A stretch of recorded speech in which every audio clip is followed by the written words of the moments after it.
โพลิเมอร์ในที่นี้นะฮะก็อย่างที่บอกการตามชื่อเทปเลยก็คือเราจะมาดูกันที่ว่าผลิตภัณฑ์ที่เราดูกันไปนะเมื่อกี้ตอนเทปเมื่อกี้คือรู้จักแล้วว่ามันมีโพลิเมอร์อะไรอยู่บ้างมันมีวิธีการสร้างผ่านปฏิกิริยาอะไรมันแบ่งชนิดต่างๆยังไงบ้างพอมาในหัวข้อนี้พี่จะพาไปดูในแอปพลิเคชันนะฮะว่ามันเอาไปทำอะไรบ้างนะครับกลุ่มแรกเลยครับไม่รอช้าหนังสือมีนะโอเคกลุ่มแรกครับก็คือกลุ่มพลาสติกนะฮะแล้วจะเห็นว่าโอ้โหเป็นไงแบบนี้อะไรก็เป็นพลาสติกถูกไหมฮะถ้าเราย้อนกลับไปหน่อยลองถามรุ่นคุณพ่อคุณแม่เราหรือรุ่นคุณปู่คุณย่าเราไม่มีพลาสติกเลยยิ่งประเทศไทยพลาสติกน้อยมากถูกไหมครับเราแทบจะเรียกได้ว่าทุกอย่างไปซื้อหมูก็ห่อใบตองมาถูกไหมครับไปซื้อก๋วยเตี๋ยวก็ต้องถือหม้อไปถูกไหมฮะเพราะฉะนั้นเดี๋ยวนี้เปลี่ยนแปลงไปเยอะมากทุกอย่างมีหมดนะตั้งแต่ใส่เป็นถุงร้อนถุงเย็นนะภาชนะใส่อะไรนะขวดน้ำของเล่นเต็มไปหมดนะพลาสติกแต่ละชนิดก็มีความแตกต่างกันถูกไหมฮะเราพบว่าเฮ้ยอันนี้เป็นถุงสำหรับใส่ของร้อนอันนี้ใส่ไม่ได้อันนั้นใส่ได้เราดูยังไงแน่นอนเราอาจจะบอกว่าถ้าตอบให้มันกวนๆหน่อยก็จะบอกว่าก็ดูจากพ่อค้าว่าใส่ได้ก็ใส่ได้ดูจากฉลากที่เขียนไว้ว่าใส่ได้หรือไม่ใส่หรือใส่ไม่ได้ถูกต้องนะแต่ว่าในกระบวนการทางเคมีจริงๆแล้วเ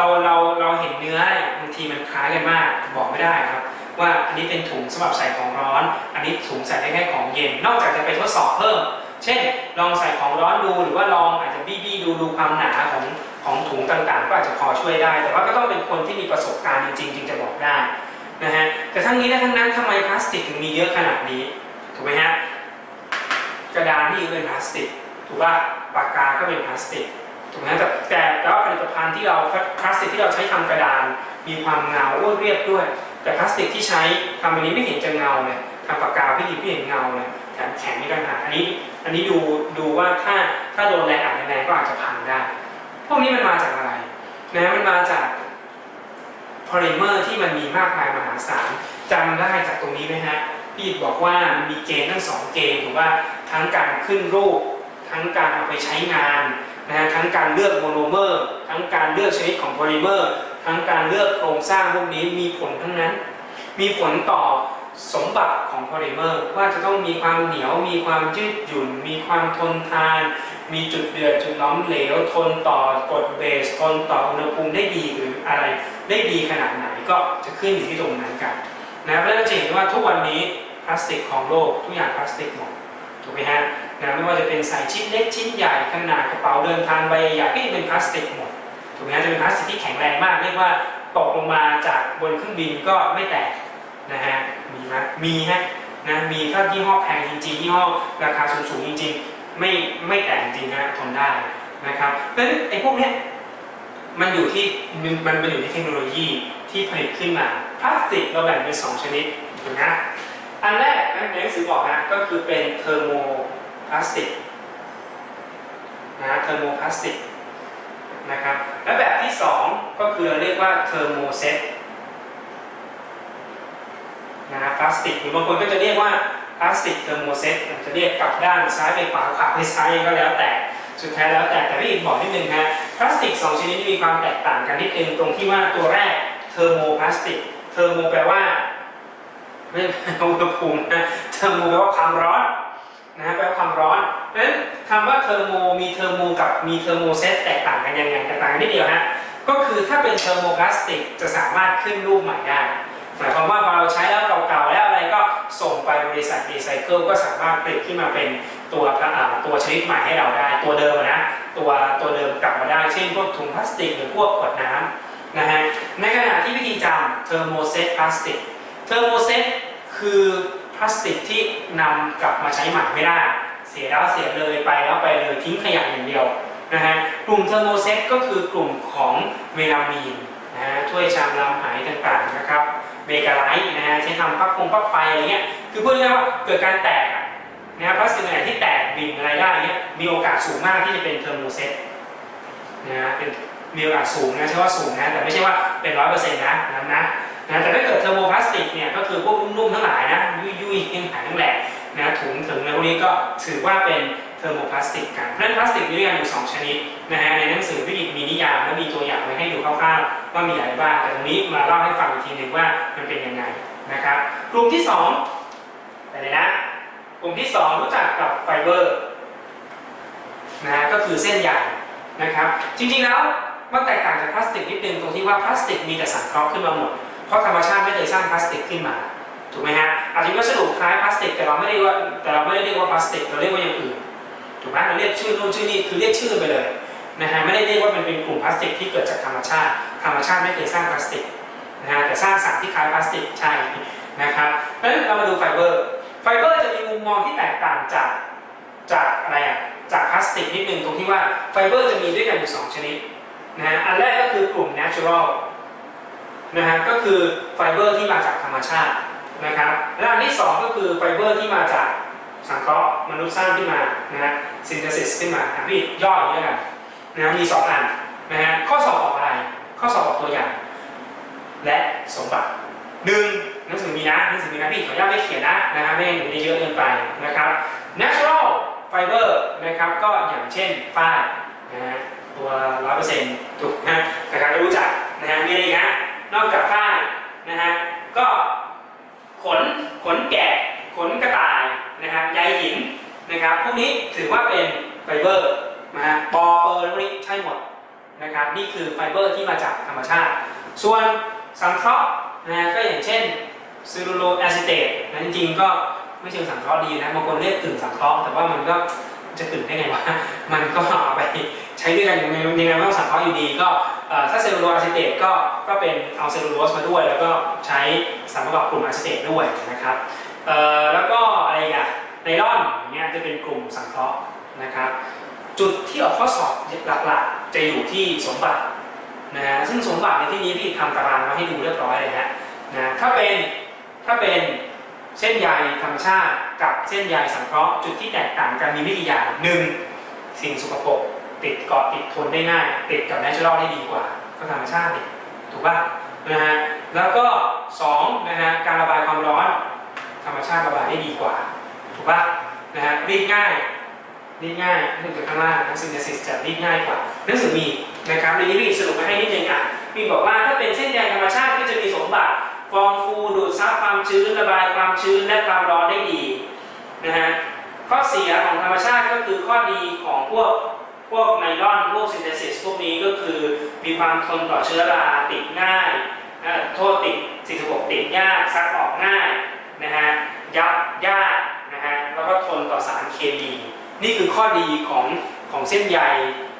สังเคราะห์นะครับว่ามันเป็นยังไงบ้างก็หนูต้องเอามาเปรียบเทียบกันคือเปรียบเทียบกันให้เขาเห็นได้คือส่วนใหญ่เวลาเรื่องนี้ก็จำสักตัวหนึ่งถูกไหมฮะนะอย่างถ้าเกิดว่าเป็นในหนังสือของเคมีในหนังสือของม.ปลายก็จะบอกไปเลยว่าธรรมชาติมีข้อดียังไงมีข้อเสียยังไงก็จะรู้ว่าข้อดีของธรรมชาติก็จะอยู่ในข้อเสียของสังเคราะห์ส่วนข้อเสียของธรรมชาติก็จะอยู่ในข้อดีสังเคราะห์แทนก็แค่นั้นแหละเพราะฉะนั้นในปัจจุบันเสื้อผ้าเรา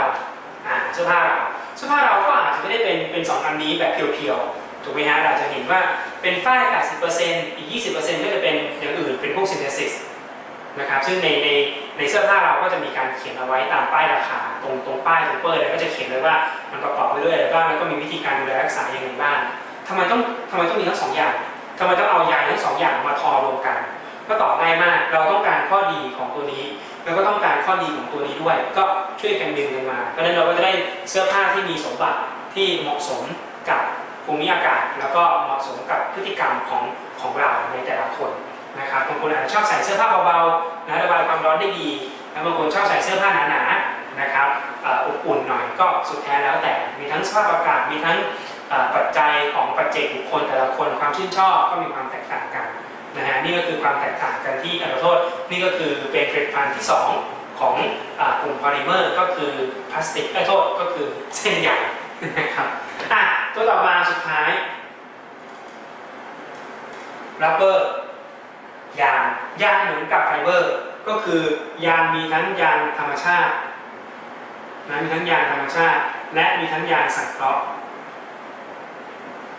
นะมีทั้งยางธรรมชาติและยางสังเคราะห์นะครับถ้าเป็นกลุ่มของยางธรรมชาตินะฮะก็ยกตัวอย่างง่ายๆอย่างเช่นกลุ่มของไอโซพรีนนะฮะชื่อมันในหนังสือมีนะจะเขียนทำไมเนี่ยนะครับหนังสือก็มี นะฮะก็ได้แก่กลุ่มไอโซพรีนนะฮะซึ่งโครงสร้างที่แตกต่างของไอโซพรีนอยู่นิดหน่อยนะครับก็คือโครงสร้างซิสกับโครงสร้างทรานส์นะฮะก็ส่งผลให้เราได้ผลิตภัณฑ์ของยางที่แตกต่างกันนะฮะก็คือยางพารากับยางกาต้านะครับอันนี้ก็ดูในหนังสือเพิ่มเติมได้ในส่วนของเรื่องยางธรรมชาตินะครับแต่ว่ายางในที่นี้ก็เอามาผลิตในกลุ่มของธุรกิจยางอุตสาหกรรมยางต่างๆนะครับไปทำเป็นยางนู่นยางนี่ที่เราใช้งานกันนะลูกสูบอะไรเงี้ยที่ใช้ยางเข้ามาเกี่ยวข้องนะครับบริเวณที่ต้องการการเสียดสีเยอะๆก็ใช้ยางเป็นตัว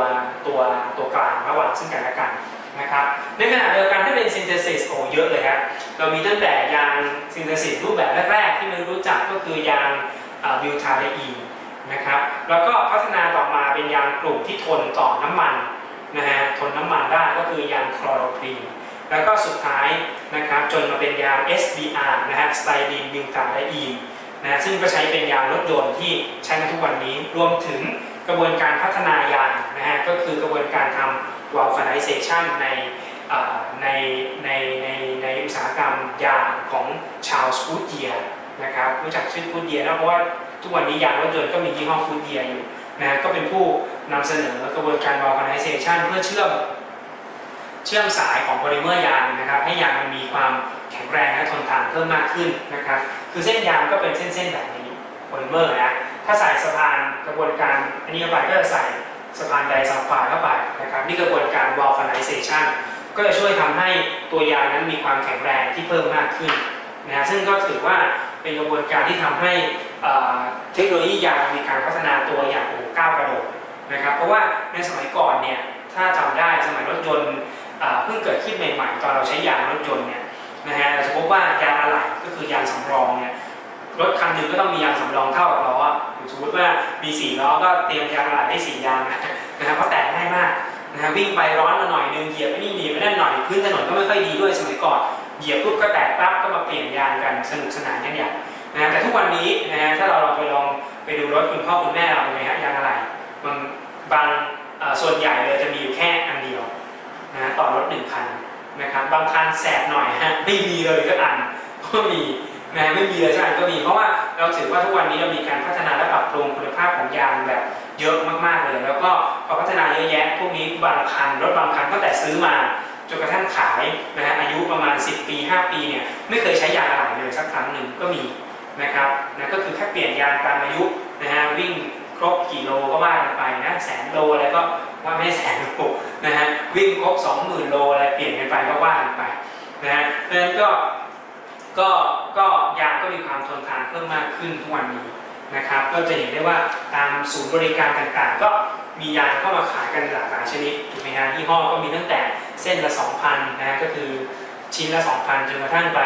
ชิ้นละประมาณเป็นหมื่นก็มีนะฮะสำหรับคนที่จะใส่เป็นรถแข่งนะครับทนได้ดีมาก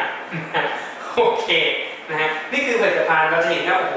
แค่พี่พูดแค่นี้ก็เราจะเห็นว่าสิ่งที่อยู่รอบตัวเราเสื้อผ้าเรานะรถยนต์ที่เราคมนาคมไปในแต่ละวันนะฮะอุปกรณ์ต่างๆที่เราใช้งานนะครับคอมพิวเตอร์ที่เราจับเมาส์ที่เรากดนะฮะคีย์บอร์ดที่เราพิมพ์พวกนี้เป็นพลาสติกเป็นเส้นใยและเป็นยางเป็นเกือบทั้งหมดเลยเพราะฉะนั้นเรียกได้เลยว่าโพลิเมอร์นั้นอยู่รอบตัวของเราจริงๆนะครับเพียงแต่ว่าเราไม่เคยได้มาสนใจมันเท่านั้นเองนะครับมอต้นมีแค่นี้ครับมอต้นรู้จักบางตัวอ่านผ่านตาก็เพียงพอต่อการใช้งานนะฮะโอเคและนี่คือทั้งหมดของบทนี้นะครับนี่คือทั้งหมดของไม่ใช่บทนี้สินี่คือทั้งหมดของโพลิเมอร์นะครับพี่จะทิ้งกระดาษไว้ให้ซึ่งก็คงไม่มีอะไรต้องจดนะรูปร่างแล้วก็ทั้งหมดมีในหนังสืออยู่แล้วฟังพี่ให้มันผ่านๆไปแล้วกันนะครับโอเคเราจะเจอกันที่เรื่องต่อไปนะครับเราจะจบกันที่พาร์ทมลภาวะกันนะโอเคนะครับงั้นแค่นี้ครับเดี๋ยวเจอกันครับ